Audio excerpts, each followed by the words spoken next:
Mpendwa mtazamaji, karibu katika tafakari ya neno la Mwenyezi Mungu, Dominika 33 ya mwaka C wa kanisa. Ujumbe wa neno la Mwenyezi Mungu ni kwamba mwisho wa dunia upo, lakini hatujui ni lini. Tufanye kazi.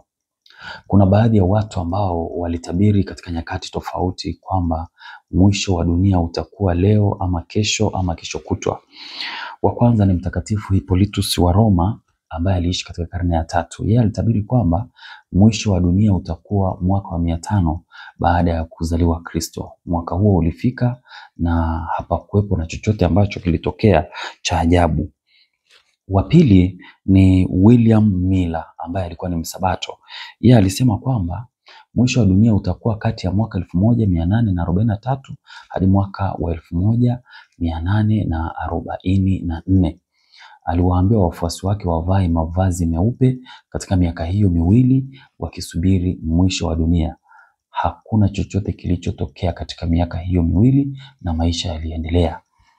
Watatu ni mwanzilishi wa dhehebu la Kilutheri, Martin Luther.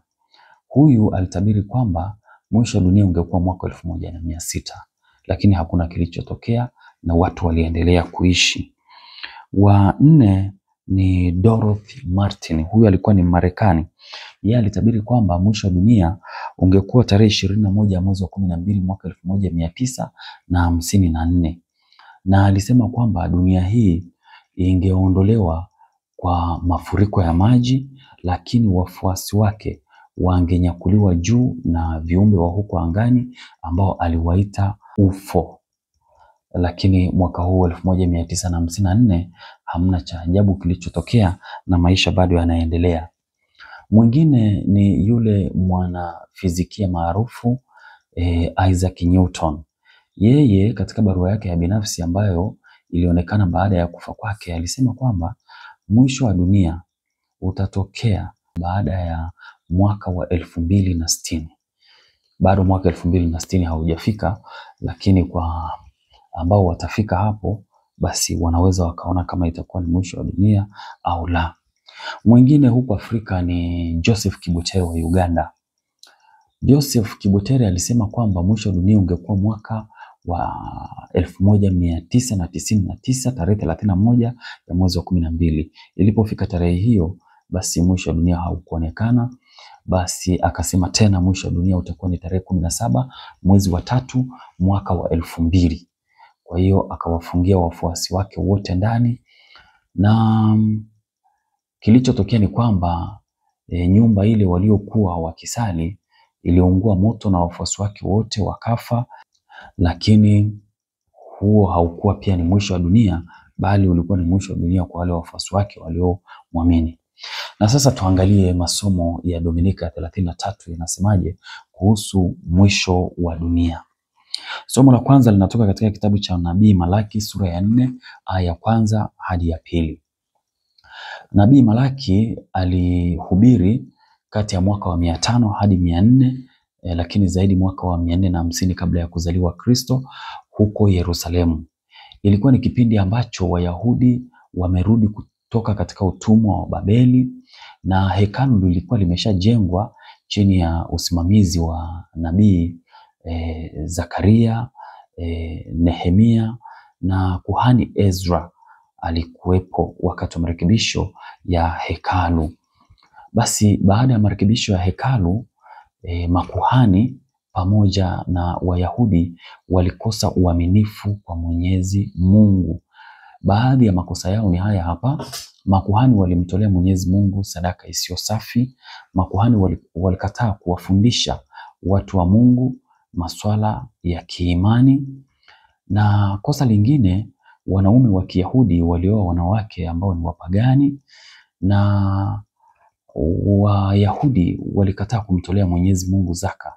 Ndio maana ukirejea kitabu cha Nabii Malaki sura ya 3 aya ya 10, nabii anawaalika watu kumtolea Mwenyezi Mungu zaka. Na kitabu cha Nabii Malaki sura ya 2 aya ya 10 hadi ya 14, kwa kinywa cha Nabii Malaki Mwenyezi Mungu anawaambia watu kwamba mnaomba na hampati kwa sababu mmekosa uaminifu kwangu.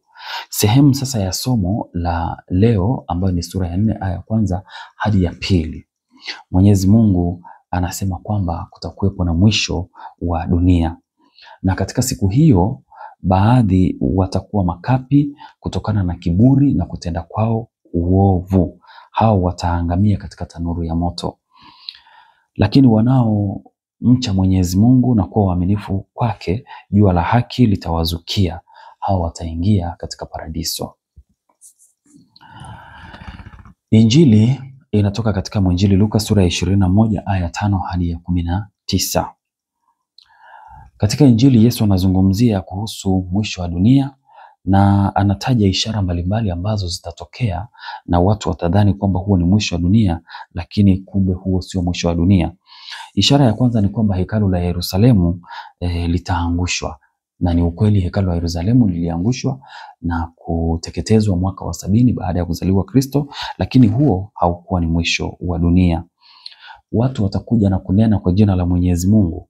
Mpaka leo kuna watu wengi na manabii wengi wa uongo kama niliowataja, walitabiri kwa jina la Mwenyezi Mungu, lakini kwa kweli walikuwa ni waongo na mwisho wa dunia haukutokea.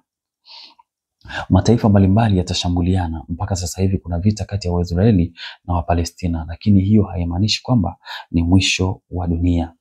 Kutakuwepo na mabadiliko ya hali ya nchi, mfano matetemeko, njaa na tauni. Basi mwaka 2019 ulitokea ugonjwa wa corona, uliangamiza watu wengi na wengi wakadhani kwamba ni mwisho wa dunia, lakini kwa kweli ule haukuwa ni mwisho wa dunia. Mateso mbalimbali yatawafuata wale wanaomwamini Kristo, lakini haimaanishi kwamba hiyo ni mwisho wa dunia. Yesu anahitimisha kwa kusema kwamba tusikate tamaa, tuendelee kukesha katika kusali, kwa sababu hata unywele mmoja katika vichwa vya wale wanaoamini hautapotea. Somo la pili latoka katika barua ya pili ya Mtume Paulo kwa Thesalonike sura ya 3 aya 7 hadi ya 12. Kimsingi waraka wa kwanza wa Mtume Paulo kwa Thesalonike ndio kitabu cha kwanza kuandikwa katika Agano Jipya, yapata mwaka wa 50 au 51 baada ya kuzaliwa Kristo. Katika waraka wa kwanza Mtume Paulo kwa Thesalonike, hususan sura ya 4 na ya 5, Mtume Paulo anaongelea kuhusu ujio wa pili wa Bwana wetu Yesu Kristo. Na baada ya maandiko hayo, inaonekana baadhi ya watu walianza kuwa wavivu, wakakataa kufanya kazi, wakidhani kwamba mwisho wa dunia utakuwa siku za karibuni sana. Ndiposa sasa katika barua ya pili ya Mtume Paulo kwa Thesalonike, hususan somo ambalo tumelisoma leo, sura ya 3 aya 10, Mtume Paulo anawaasa watu wafanye kazi na kujipatia chakula chao, tena waache umbea. Je, ni mafundisho gani ya kimsingi tunayoyapata kutoka katika masomo ya leo? Fundisho la kwanza ni kwamba kuna mwisho wa dunia, wala tuamini kwamba kuna mwisho wa dunia, na katika mwisho huo wa dunia ambao ni waaminifu kwa Mwenyezi Mungu watapewa tunda la kuingia katika paradiso ya mbinguni. Wale ambao ni waovu watawaka kama makapi katika moto. Jambo la pili, hakuna ajuaye mwisho wa dunia ni lini. Hakuna anayejua mwisho wa dunia ni lini. Manabii wengi watazuka wakisema kwamba ni mwisho wa dunia ni leo, ni kesho, lakini sivyo. Kuna ishara mbalimbali ambazo zitaonekana, lakini haimaanishi kwamba mwisho wa dunia unaambatana na ishara hizo. Yesu mwenyewe alisema katika Injili ya Mathayo sura ya 24, baada ya kuwazungumzia manabii wa uongo katika kitabu cha Injili ya Mathayo sura ya 24 aya 15 hadi ya 27. Sasa anahitimisha kwa kusema kwamba katika sura ya 24 aya 36, lakini juu ya siku au saa hiyo hakuna mtu ajuaye itakuwa lini, wala malaika wa mbinguni, wala mwana, Baba peke yake ndiye anayejua. Kumbe kimsingi hakuna anayejua mwisho wa dunia utakuwa ni lini isipokuwa Mungu peke yake. Jambo la tatu, watu wafanye kazi kujipatia chakula, waepukane na umbea. Kazi ni shughuli yoyote halali anayoifanya mtu ambayo inampatia maslahi yake katika ulimwengu huu. Mwenyezi Mungu anataka watu wote wafanye kazi, waachane na umbea.